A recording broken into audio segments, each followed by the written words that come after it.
sabe quem é esse homem? Se você sabe, fica quietinho. Be quiet. Você sabe qual é a história dele? Pedi para ficar quietinho. Fica seguro aí. Tá? Tem uma pista aqui. A pista é a Angelina Jolie ali do lado dele. Se você não sabe. Só que vamos fazer um acordo desde já. Guarda o celularzinho no bolso e deixa para surpresa no final da mensagem se você não sabe quem é. Não vai ficar pesquisando. Homem idoso ao lado de Angelina Jolie. Não, para com tudo, tá? Mas tem a ver com a nossa mensagem de hoje. Ele está aí por uma razão. Você não reconheceu ainda, talvez, mas você vai ou conhecê-lo na mensagem de hoje, vai relembrar quem é essa pessoa. Nessa série de mensagens temáticas, nós falamos sobre o cuidado prioritário que nós devemos ter com o nosso coração, a fim de desfrutarmos uma vida sábia, uma vida digna. Nós também vimos a necessidade de realizarmos autoavaliações honestas à luz da palavra de Deus. Quem somos? Onde estamos? Qual é a posição desse meu barquinho no meio desse oceano? Né? E nós também já vimos a necessidade de substituirmos hábitos escravizadores, hábitos pecaminosos por bons hábitos recomendados por Deus na sua palavra. A gente já viu isso ao longo dessas 3 semanas desde que começamos esse ano. Hoje eu gostaria de acrescentar a esse nosso checklist de recomendações para andarmos bem com Jesus, uma ordenança bíblica que é muito clara, fácil de entender, possível de cumprir, mas de obediência bastante custosa.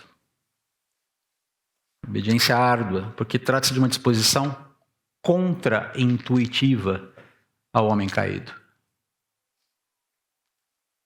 Próximo slide, por favor.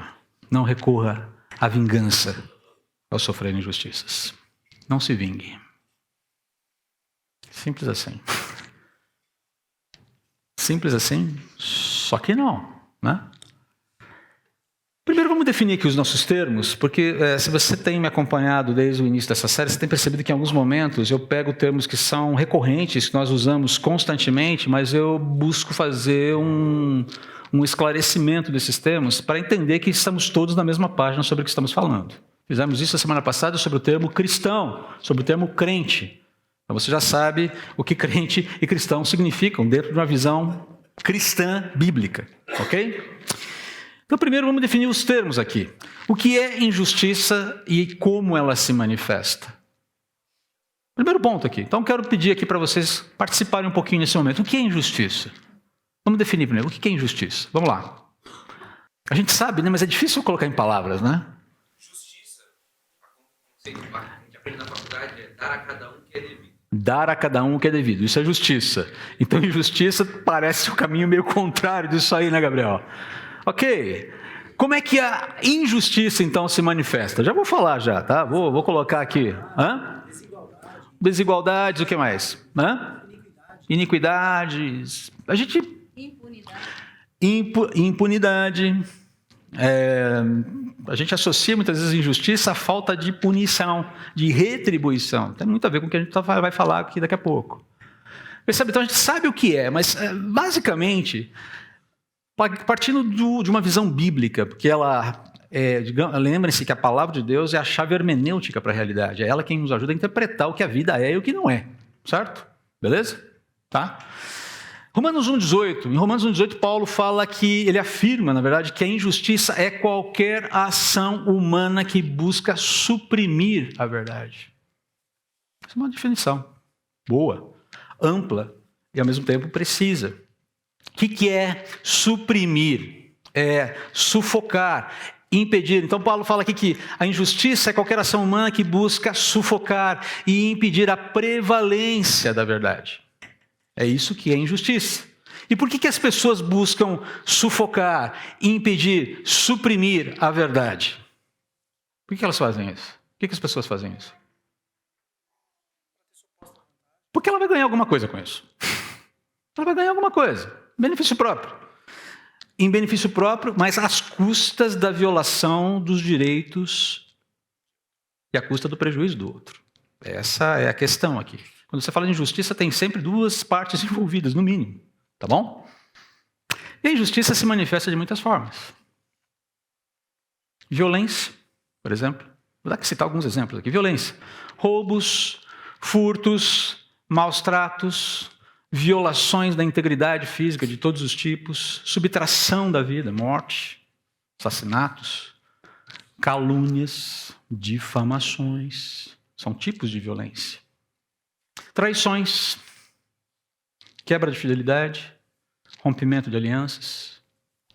Também é um tipo de injustiça. Prejuízos, sejam eles materiais, emocionais, espirituais. Perseguições pessoais, sociais, profissionais, acadêmicas. Acadêmicas. Se você não viu, principalmente vocês que estão na universidade, ou acabaram de sair da universidade, estão pensando em entrar na universidade, pais de universitários, pais de alunos secundaristas, estão no ensino médio, vejam um documentário do Bernstein chamado Expelled, No Intelligence Allowed. Banidos, nenhuma inteligência permitida. Foi feito em 2008, mas continua atualíssimo, em que ele vai falar sobre o banimento que a academia promove para quem não pensa como o mainstream acadêmico decidiu pensar. Não vai longe. Se você pegar e voltar alguns dias atrás, aí você vai ver todo aquele rolo que deu com as reitoras da Penn, Harvard e MIT. Parte das principais universidades da Ivy League nos Estados Unidos. E quais foram os motivos para isso.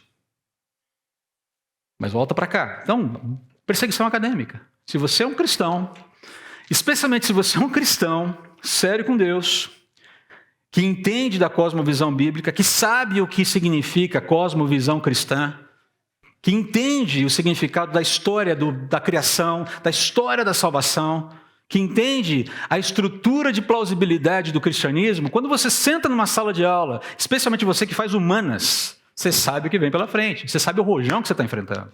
Ou não. Estou falando alguma mentira aqui, gente? Quem é de humanas sabe. Eu e Belane fizemos faculdade de comunicação em artes. Tudo bem, já faz um tempo. Mas a loucura já estava instalada. Doideira. Mais perseguições? Perseguições políticas, étnicas, religiosas, ideológicas. Um outro livro para você ler aí. Mais uma indicação. Fome na Ucrânia. De um jornalista galês chamado Gareth Jones. Foi assassinado.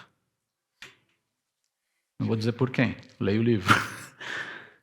Ele esteve na Ucrânia na década de 30 e ele foi testemunha ocular do Holodomor, extermínio pela fome, por conta de um sistema ideológico que, para provar o ponto, promoveu um ambiente de escassez que matou 4 milhões de pessoas. Naquele que era um dos lugares considerados celeiros da humanidade. Leia o livro. Muito interessante. De arrepiar, mas muito interessante. Bom, se a gente for continuar aqui, eu posso citar um monte, uma lista quase que infindável de manifestações, ou de como a injustiça se manifesta. Agora, deixa eu só aqui fazer um parênteses. Lá venho eu com os meus parênteses de novo, né? Sempre tem um parênteses no meio da história aqui. Não se esqueça que nós também podemos ser instrumentos de injustiça na vida uns dos outros, ok? Quando a gente fala de injustiça, então, nós não estamos olhando como espectadores que veem o problema à distância. Nós estamos falando de um problema no qual nós estamos inseridos. Ora como vítimas, ora como algozes. Usar uma palavra forte aqui, mas é isso mesmo. Tá? Agora, se você perceber que quando você entender, quando ficar claro para você, Deus mostrar para você claramente que você tem sido, ou foi, ou é um instrumento de injustiça na vida de alguém, o que você faz? Reconheça o erro imediatamente, arrependa-se, peça perdão a Deus, peça perdão à pessoa envolvida e faça tudo o que estiver ao seu alcance para reparar o erro. E reparação, gente, deixa eu só colocar bem claro aqui, reparação não é dar compensações. Reparar é restabelecer a verdade fazendo justiça. É isso que é reparar. Restabelecer a verdade fazendo justiça. Se tiver que fazer alguma compensação, faça. Mas não é compensação que faz justiça. É a reparação da verdade. Ok? Eu falei mal, eu falei uma mentira sobre alguém. Eu falo, eu estava errado, essa pessoa não fez isso, essa pessoa não é assim. Eu menti, me perdoem, não é correto. Isso é reparação. Você está trazendo a verdade de volta para a cena. Lembrando que quando a injustiça cometida, ela já foi contabilizada. Ok? Uma vez que a injustiça foi cometida, ela já foi contabilizada, ela já foi feita. Não tem jeito. O que precisamos é trabalhar a reparação. Fecha parênteses aqui. Ok, a gente definiu o que é injustiça. Então vamos definir aqui o que é vingança. O que é vingança? Devolver a injustiça. Oh, interessante essa coisa. Ok, fizeram uma injustiça para mim, eu pago na mesma moeda. É o payback, chamado payback. O troco definitivo, pagar na mesma moeda, de preferência com juros e correção monetária, porque afinal de contas, alguém tem que dar a última palavra, na verdade. Essa é a ideia do payback. Você dá o troco, é o checkmate.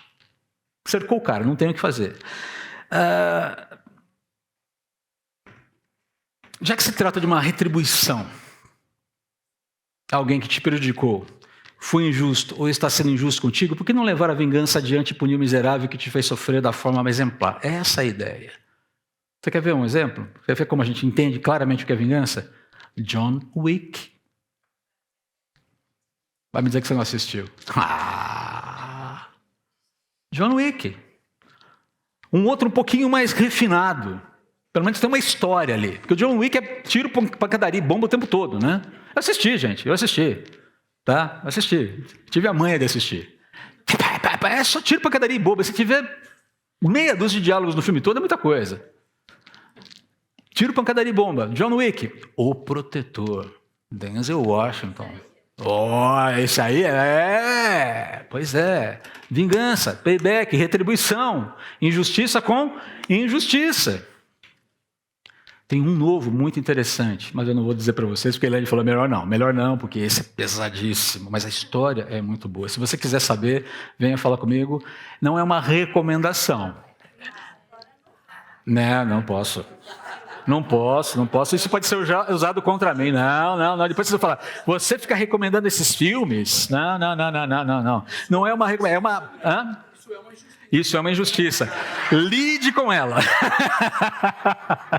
Vamos lidar com ela, tá? Agora, só uma pergunta. Você já parou para pensar já parou para se perguntar por que esses filmes fazem tanto sucesso? Tá fiadíssima, Cecília, hoje, hein?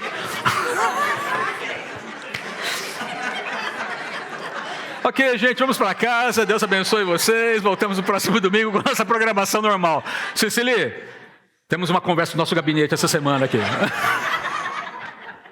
Cadeira. De fato, tem gente como eu que assiste.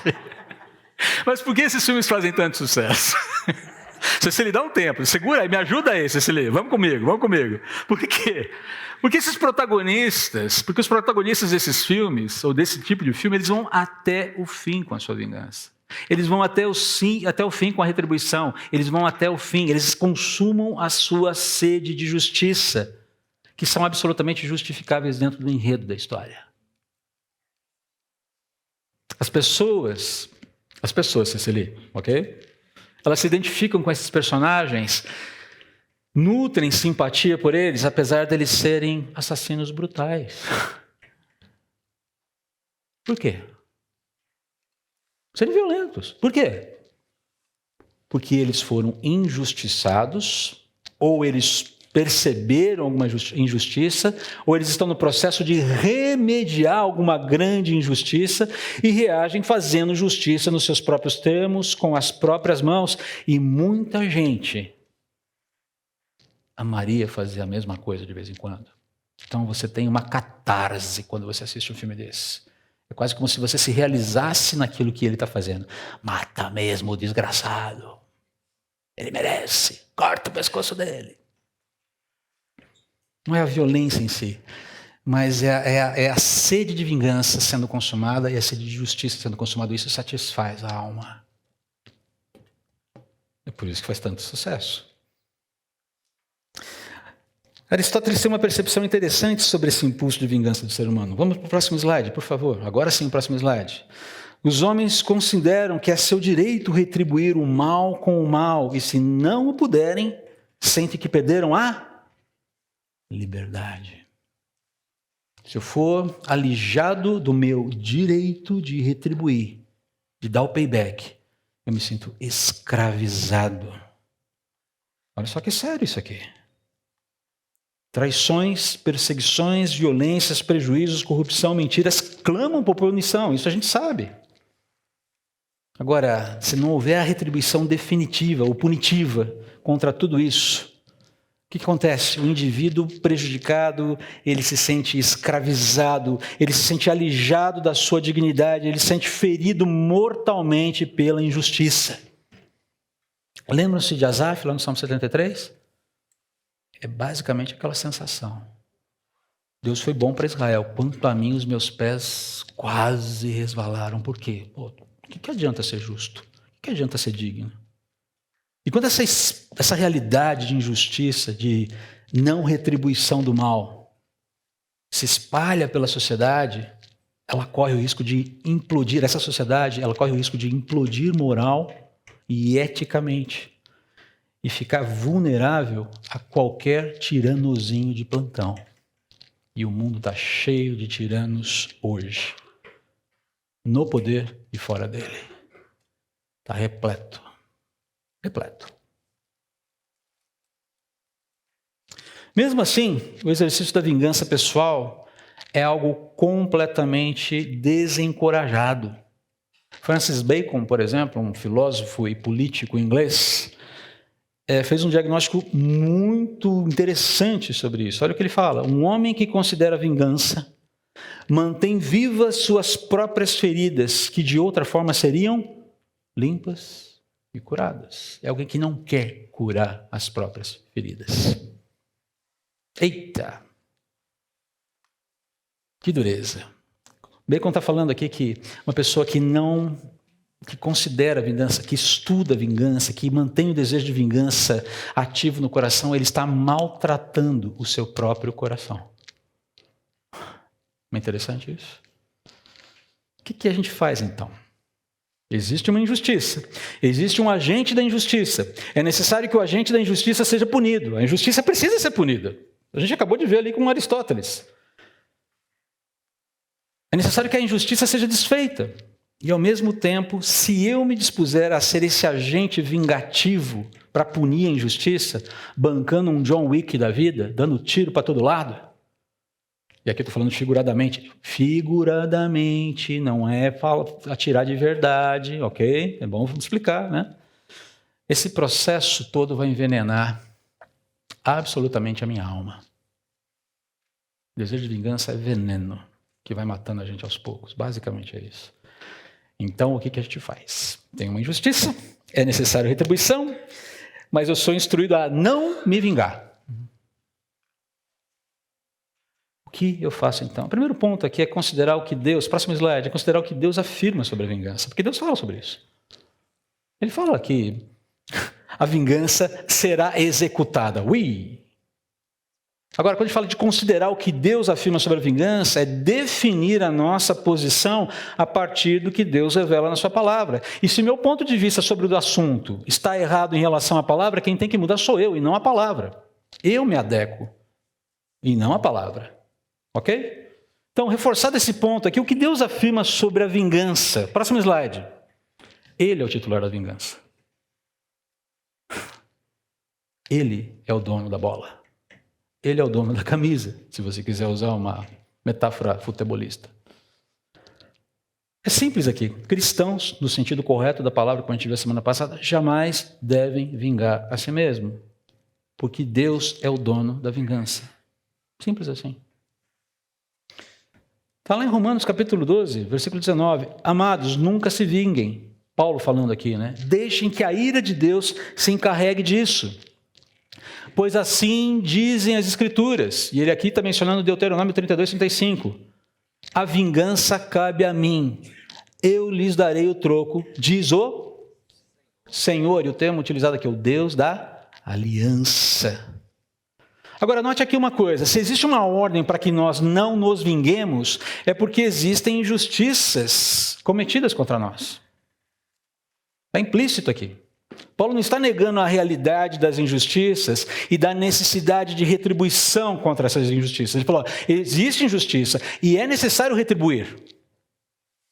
O que ele está dizendo aqui, mas o que ele está relembrando aqui, é que Deus é o único com competências perfeitas para agir de maneira irretocável e no tempo correto contra as injustiças.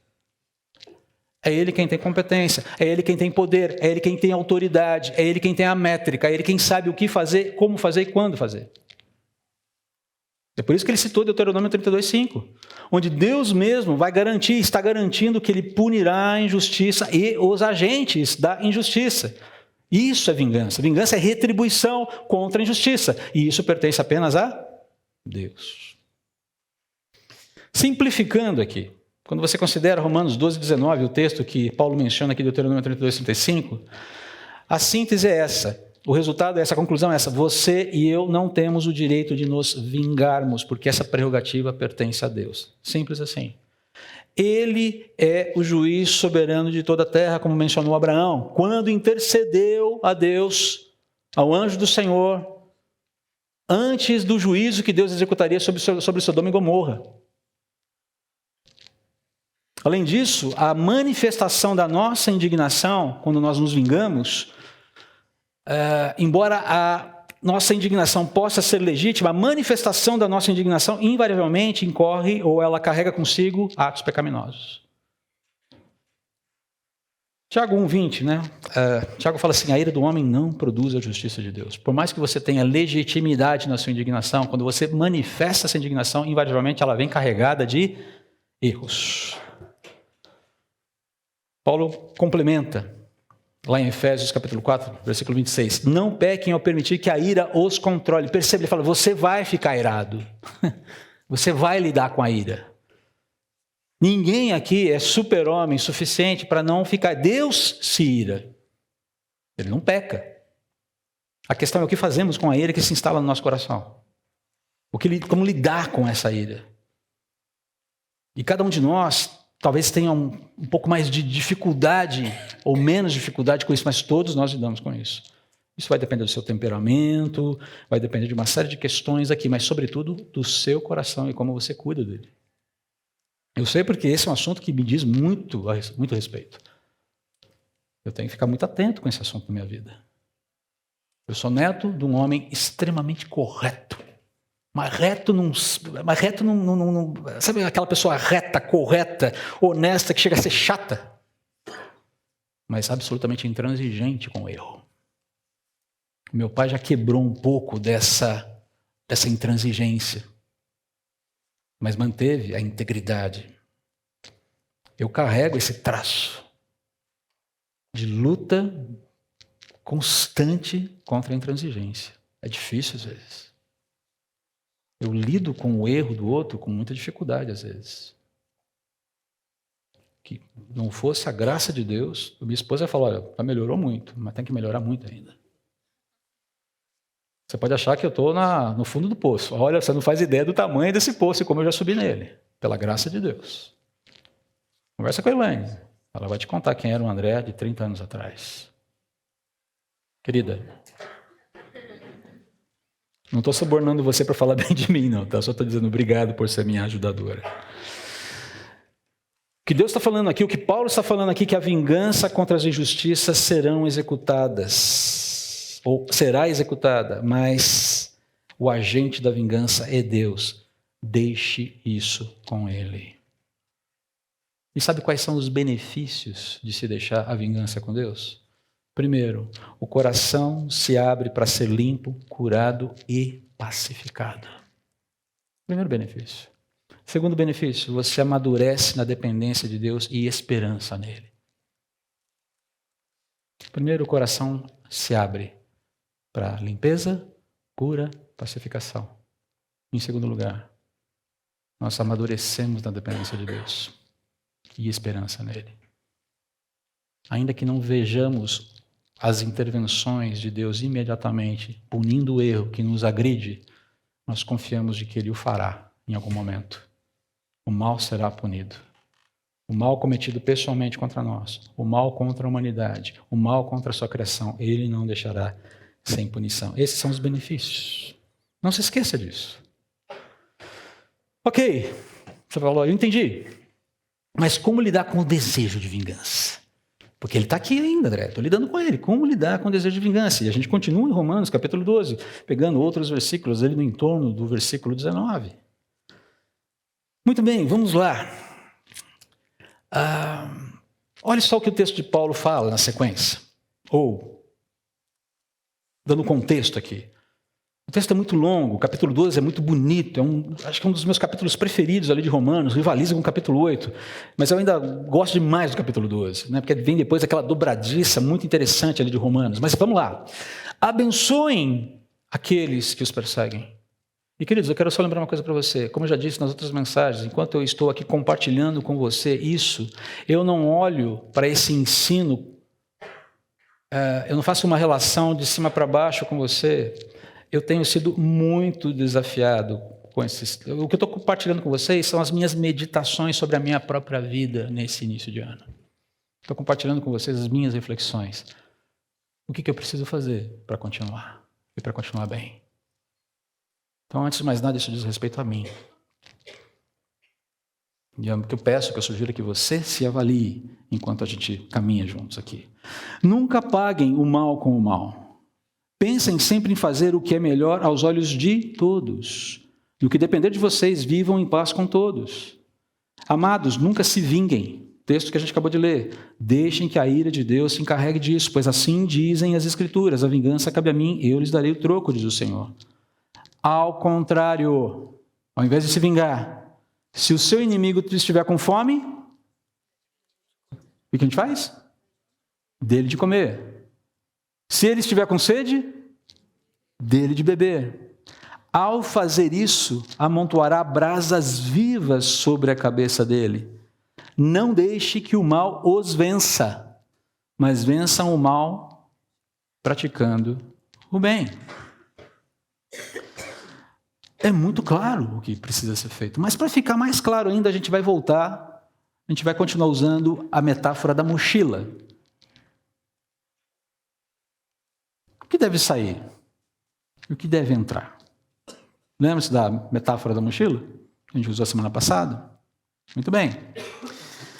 Vamos lá, então. Vamos voltar para o texto bíblico, então. Primeiro versículo 14. Tá? Vamos lá, próximo texto. Abençoem aqueles que os perseguem. Considerando essa orientação de Paulo, o que tem que sair da nossa vida? Desfavor, descortesia e maldição. Cuidado com a palavra maldição. Falando de maldição é de maldizer, falar mal. Sempre que você pensa naquela pessoa, você só tem uma lista de impropérios sobre ela. Sabe? Você pensou na pessoa? Eu tenho uma lista... Gente, você não faz ideia. Tem umas pessoas que quando eu penso, mas nem uma lista. Mentecapto, miserável, desgraçado e tal. Eu fui desafiado essa semana. Começa a pensar diferente. E é difícil. Mas não é impossível. Porque eu tenho no meu coração uma lista negra que eu amo manter. Como eu gosto dela. Eu quase faço um vuduzinho gospel com ela. E Deus está falando, está errado? Você como cristão não tem direito a fazer isso. É pecado. É errado. Ok? Cada vez que o André se debruça sobre um nome, ou se vê pensando em alguém, para quem ele manda vibrações de amor, e você entendeu aqui a minha ironia? Eu estou errado. Sai desfavor, sai descortesia, eu preciso lutar. Então, talvez no primeiro momento eu tenha dificuldade de olhar para aquela pessoa com simpatia, mas ao menos eu vou lutar para não olhar com desfavor, com descortesia e vou, sobretudo, não construir pensamentos, diálogos imaginários em que eu alfineto essa pessoa o tempo todo. E ao contrário, o que tem que entrar? Clamor pelo favor de Deus àqueles que se opõem a mim. Aqueles que me perseguem, aqueles que me prejudicam. Ai, ai. Mas é possível, não é? Lembram-se de um sujeito chamado José? Está lá em Gênesis. Lembra-se de um outro sujeito também chamado Davi? E o quanto ele padeceu na mão de um outro sujeito chamado Saul? Lembra-se daquela situação de Davi saindo de uma maneira muito ruim, fugindo de Jerusalém com a sua comitiva real, com seus homens, com o exército, porque Absalão vinha atrás com uma turba ensandecida querendo tomar o poder, e durante o caminho um ser chamado Simei se levanta e vai no caminho todo, da saída de Jerusalém até a chegada, lançando pedras em Davi, dizendo: assassino, homem de sangue, você matou Saul, você é o responsável pela tragédia de Saul, Deus está te dando a paga, bem feito, bem feito, bem feito. E foi fazendo isso o caminho inteiro. Chega uma hora lá, alguém chega para ele e fala: pô, Davi, vamos passar a espada nesse cara que está cansando, né? E Davi fala assim: se Deus mandou ele me atacar, que ele me ataque.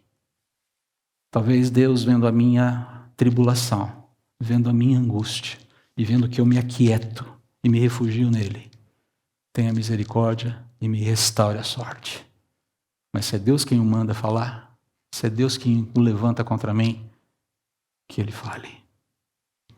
Perceba, Davi tinha a chance ali, fala: quer saber? Dá uma flechada nesse miserável e acaba com isso. Deixa aí para os corvos comerem. Poderia ter feito isso. Ele tinha poder para isso. Está sendo humilhado na frente de todo mundo. Mentiras sendo faladas ali. Mentiras. Davi não foi responsável pela morte de Saul. Saul foi o responsável pela morte de Saul. Em última análise, Deus foi o responsável. Mas sabe como é que é, né? Os desafetos falam mais alto nessa hora. Percebam, temos exemplos. Clamor pelo favor de Deus aos oponentes. Interessante que quando Davi está voltando para Jerusalém, a revolta de Absalão deu ruim. Quando ele está chegando, quando ele está a caminho de volta, adivinha quem vai ao encontro de Davi para pedir, para tentar se acertar? Simei. O rei, sabe como é que é? Eu estava assim fora de mim, eu estava tomado por profundas e grandes emoções e tal, não leva a mal, foi um momento de destempero. Davi não faz nada com ele. Depois Davi só adverte Salomão: não confie nesse cara, esse cara é traiçoeiro. Mas Davi não faz nada contra ele. Segundo ponto, próximo slide. Nunca paguem o mal com o mal. Pensem sempre em fazer o que é melhor aos olhos de todos. Vamos entender isso aqui. Basicamente, o que Paulo está dizendo aqui é para a gente não fazer o que? A retribuição? Payback, com juros e correção monetária, na mesma moeda. Ah é? Bateu? Levou. Deu um tapa com uma força X, eu vou te dar um tapa com uma força 2x. E se você devolver com 3x, eu devolvo com 6x. Eu vou dobrar a aposta a cada vez. Paulo fala: não. O que deve entrar? A retribuição graciosa. E a retribuição graciosa é aquela que favorece o outro visando um bom testemunho. Um testemunho que honra e glorifique a Deus. Porque particularmente o que Paulo está dizendo aqui, e está nas entrelinhas, isso aqui, pense na sua relação com Jesus. O que você deu a ele para que você pudesse ter recebido o que recebeu dele? Se você tivesse que se você fosse receber uma retribuição de Deus na mesma moeda em que você dá para ele, qual seria a retribuição? Tcharam, suspense. Não tem suspense, a gente sabe. Nós não recebemos de Deus uma retribuição segundo os nossos atos. Recebemos? Não. Graça, favor. O que Paulo está dizendo assim: imitem essa mesma disposição. Ou, usando uma palavra melhor, ajam da mesma forma. Ajam para com o seu inimigo da mesma forma que Deus agiu com você quando você era inimigo dele. Que fomos inimigos de Deus em algum momento.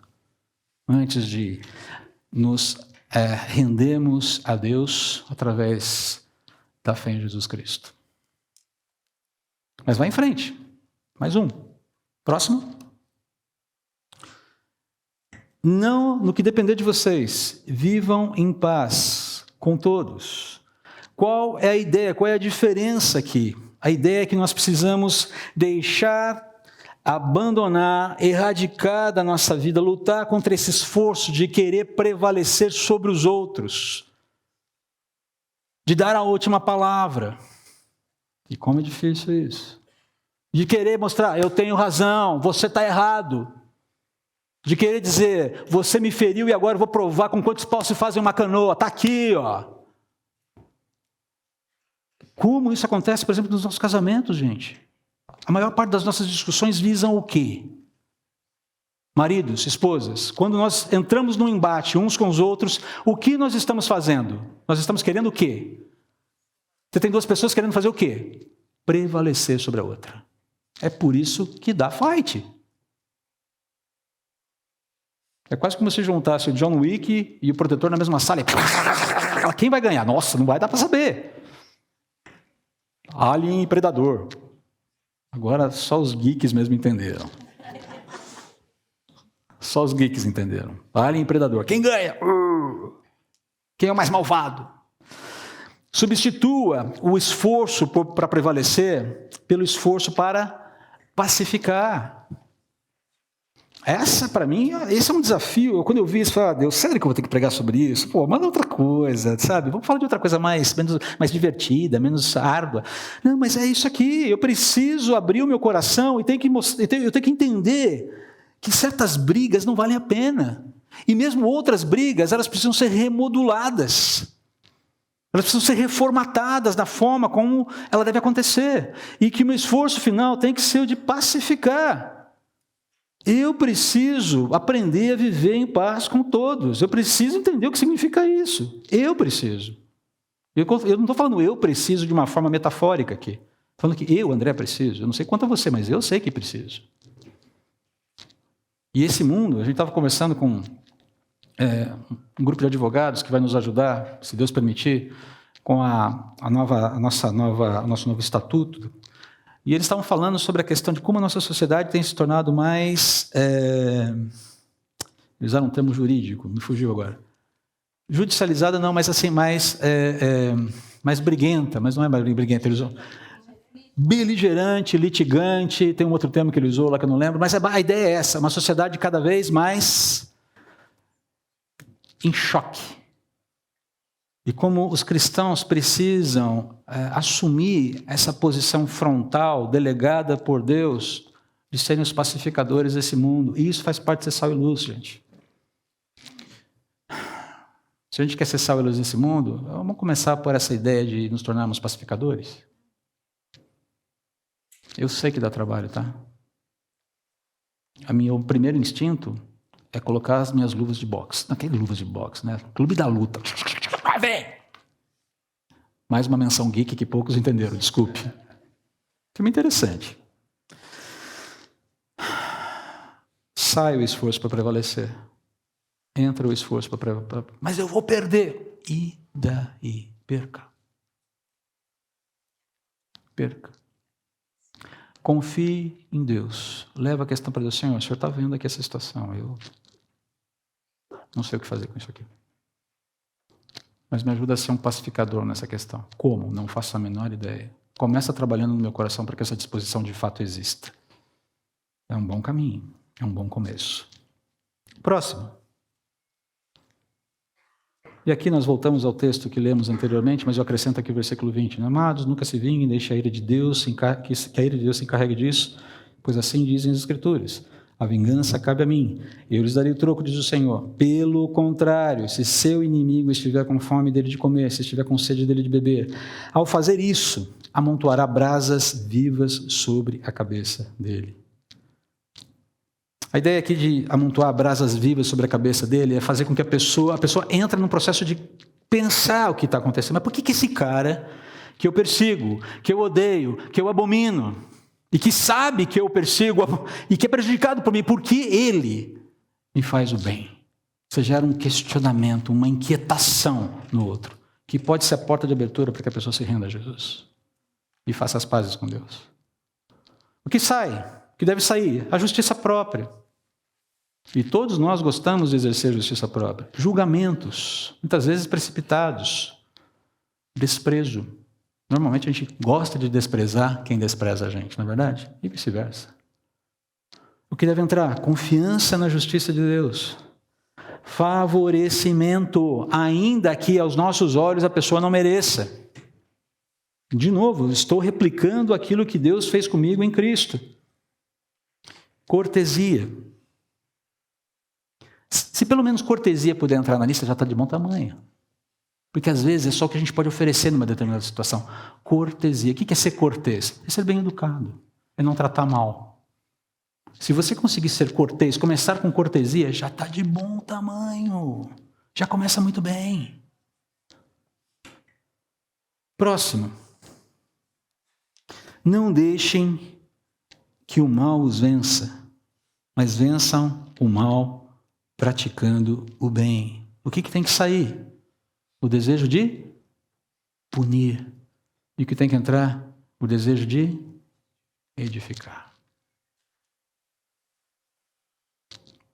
Alguém deve falar assim, mas quais são os benefícios de fazer tudo isso aí que você está sugerindo? Bom, deixa eu te mostrar quais são os benefícios. Próximos slides. O que a gente acabou de ver. O que sai e o que entra. Esses são os benefícios. Mas se você quiser uma única palavra,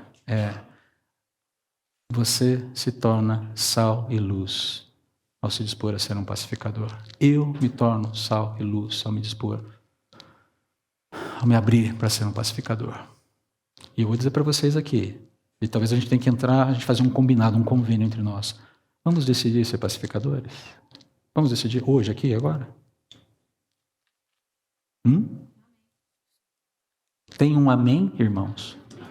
Vocês podem falar amém a isso, irmãos? Como vocês falam bom dia para o Cláudio? Amém?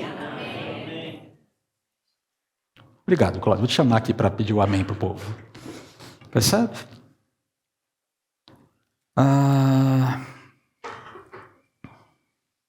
Deixa eu só aqui colocar, acertar meu slide aqui. O que nós precisamos ter como síntese aqui, nesse movimento do coração, a disposição de abandonar a vingança, deixar que Deus seja o nosso vingador, nos termos dele, e nos tornarmos agentes de pacificação. Tá? Vamos para o próximo slide, só para a gente entender o que é a palavra, o que a gente viu aqui. Primeiro, considere o que Deus afirma sobre a vingança. A vingança pertence a Ele. Ele é o dono da bola. 2, nós temos um jeito certo de lidar com a vingança. E só para terminar, exemplificando de maneira prática, já dei alguns exemplos aqui durante a mensagem, mas eu quero exemplificar trazendo esse movimento, essa mesma disposição, num personagem muito próximo da gente aqui, que viveu até 2014, que foi Luiz Amperini, aquele homem que eu mencionei no início da mensagem. Talvez você não o conheça. A história dele está narrada num filme chamado Unbroken, Inquebrável ou Invencível. E a Angelina Jolie fez um filme em 2014 da vida dele. O filme em si não é tão bom, mas a história dele é fascinante. Foi aos Jogos Olímpicos, era um fundista, um atleta. Chegou em 8º lugar, uma série de motivos ali na prova que ele competiu, acho que de 5.000 metros, mas quebrou o recorde mundial naquela volta, inclusive foi chamado em 30 nas Olimpíadas de Berlim, se não me engano, em 1936, ainda não estávamos no período de guerra.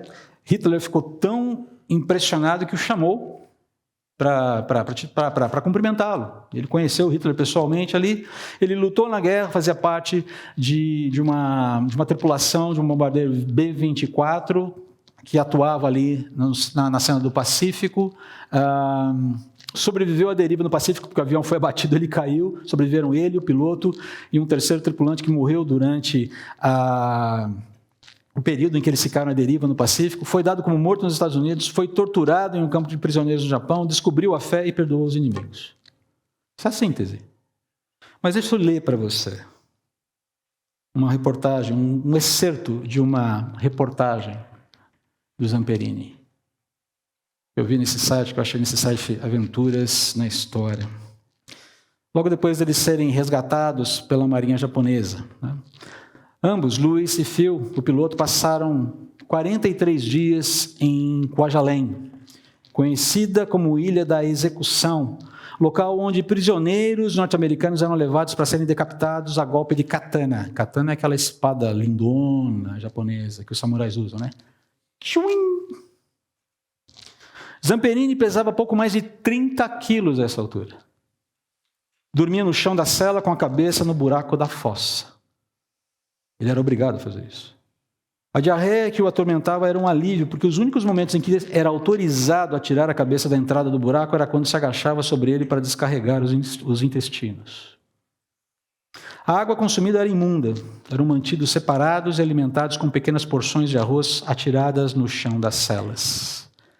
Os interrogatórios eram brutais. Eram devolvidos às celas sempre inconscientes, e não bastasse isso, usaram ambos como cobaias de experiências médicas monstruosas. A terceira vez que viu um médico japonês naquele campo, Louis quase morreu. Em setembro de 44, Zamperini foi separado do amigo e transferido para Omori, um campo perto de Tóquio. Lá conheceu Mutsushiro Watanabe, um psicopata que torturava sadicamente, física e emocionalmente os prisioneiros. Assim que o Watanabe descobriu que Zamperini era um herói em seu país, esse oficial, conhecido como o Pássaro, Watanabe, esse japonês, conhecido como o Pássaro, assumiu a missão de transformar no inferno a vida de seu prisioneiro número 1. Louis era, assim, o seu alvo favorito. Agressão após agressão, humilhação em cima de humilhação. Quando o Pássaro lhe exigia que o olhasse nos olhos, descobria ódio profundo em Zamperini, ao invés de submissão, e redobrava a tortura. Zamperini disse que ele orava, rezava para voltar no tempo, para ficar à deriva do mar e eventualmente morrer no mar, que teria sido mais fácil. Mas ele sobreviveu. Acima de qualquer episódio da sua vida, o Pássaro marcou a vida de Zamperini, Watanabe, esse algoz. Com o fim da guerra, mesmo após ser libertado, Louis revivia em seus pesadelos, noite após noite, aqueles momentos de dor e horror. De volta aos Estados Unidos, ele se casou, teve uma filha, mas a família já se desintegrava, porque Louis bebia demais e arquitetava planos de voltar ao Japão e assassinar Watanabe. A guerra acabou, mas não em seu coração. Um dia, em outubro de 1949, arrastado pela mulher, foi assistir a um sermão do pregador evangelista Billy Graham. E de um momento para o outro, Louis percebeu que estava em paz. Dei-me conta que tinha perdoado a todos os meus antigos guardas, ao Pássaro, toda a gente.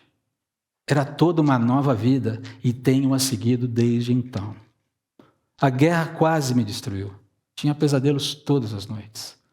Depois de ter chegado a Cristo, nunca mais tive pesadelos.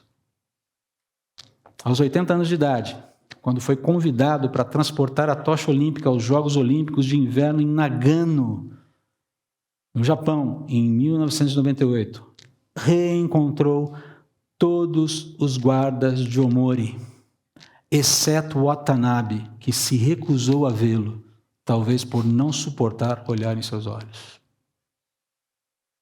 Reencontrá-los foi o dia mais feliz da minha vida. Conta Louis no livro de Laura Hillenbrand, lançado em 2011, com o título Unbroken, Inquebrável, Invencível. Um livro de mais de 500 páginas, cheio de histórias emocionantes e inspiradoras. Eu não sei se existe algum Watanabe na sua vida nesse momento. Algum pássaro ou pássaro na sua vida. Só quero te dizer o seguinte: vingança não é o caminho. Está claro? Vingança não é o caminho. A mim pertence a vingança, diz o Senhor. Eu e você fomos libertados por Cristo. Libertados por Jesus. Isso inclui a libertação do desejo de vingança. Isso inclui a bênção libertadora do perdão. Que vingança, que desejo de vingança precisa ser rendido aos pés da cruz hoje, aqui e agora. Quem você precisa perdoar hoje? Você está disposto a assumir um papel, a assumir um compromisso comigo, como igreja, como irmão em Cristo, não como pastor da igreja, de sermos pacificadores? Está disposto a isso? A começar na sua casa, com seu cônjuge, com seus filhos, com seus pais, no seu trabalho, na igreja. Está disposto? Está afim? Você que está interessado nessa, está disposto a fazer esse movimento. Quero convidar você a ficar de pé. Isso vai ter custo, tá? Pense bem. Isso vai ter custo. Se você quer ser um pacificador, se você está se dispondo hoje a colocar diante da cruz o seu desejo de vingança, você está clamando a Deus para ocupar um espaço que talvez nunca tenha sido ocupado na sua vida. Mas vai ser revolucionário daqui para frente, eu tenho certeza disso. Vamos orar. Eu quero te agradecer, Senhor, por nos lembrar de algo tão claro. É que muitas vezes nós temos negligenciado porque estamos muito preocupados e interessados em nós mesmos. Por favor, nos perdoe por isso. Em primeiro lugar, eu quero clamar ao Senhor que o Teu Espírito Santo, ó Espírito, por favor, sonde o coração de cada um dos meus irmãos e o meu próprio coração, nos revelando a lista negra que está em nós e que precisa ser rendida aos Teus pés. Os desafetos, as pessoas que nos feriram, que nos magoaram, e muitas vezes são situações vividas há tanto tempo. Um parente, um cônjuge que nos deixou, um filho que agiu mal, um pai que não agiu bem, pessoas no trabalho, pessoas na escola, pessoas na sociedade, pessoas públicas que têm atitudes que nós abominamos e que machucam os nossos corações, que nos fazem perguntar, Senhor, até quando? E com isso nós vamos abrindo espaço no nosso coração para o ressentimento, buscando a primeira oportunidade, como não podemos muitas vezes retribuir pessoalmente, nós construímos castelos de vingança, nos realizamos, nos fartamos com a violência dos filmes, porque ali sentimos que estamos sendo vingados. Que mentira, que ilusão. Ajude-nos, por favor, a identificar os nossos desafetos e render essa desafeição ao Senhor, clamando pela Tua intervenção. E ao pedirmos por vingança do Senhor, pedimos que o Senhor, que lembremos que a vingança não é contra pessoas. A vingança é, sobretudo, contra aquilo que está errado. A vingança diz respeito a retribuir, a trazer reparação, fazendo prevalecer a verdade. É isso que o Senhor fará. É isso que o Senhor tem feito. Mas, em segundo lugar, eu peço ao Senhor que nos ajude a sermos pacificadores. E para isso precisamos abrir o nosso coração para o perdão. Assim como o Senhor fez com Zamperini. Faz em nós, por favor. E torne-nos pacificadores. Desarma o nosso coração. Desarma-nos, ajude-nos a desarmar-nos o coração, as palavras, a mente. Já saímos daqui, Pai, em paz, como Zamperini saiu em paz naquele dia, na pregação do Billy Graham. Concede a todos nós essa mesma graça que o Senhor concedeu a esse querido irmão que já está na glória. Precisamos tanto disso. E queremos isso, não só para nós, não só para o nosso bem, mas sobretudo para que o Senhor seja honrado e glorificado através do nosso viver. Tenha misericórdia de nós. Assumimos esse compromisso juntos aqui diante do Senhor, de sermos pacificadores. Para isso, queremos render ao Senhor a nossa lista, te entregar a nossa lista de desafetos e abrir nosso coração para o verdadeiro perdão, assim como o Senhor nos perdoou em Cristo. Que seja assim, em nome de Jesus. Amém.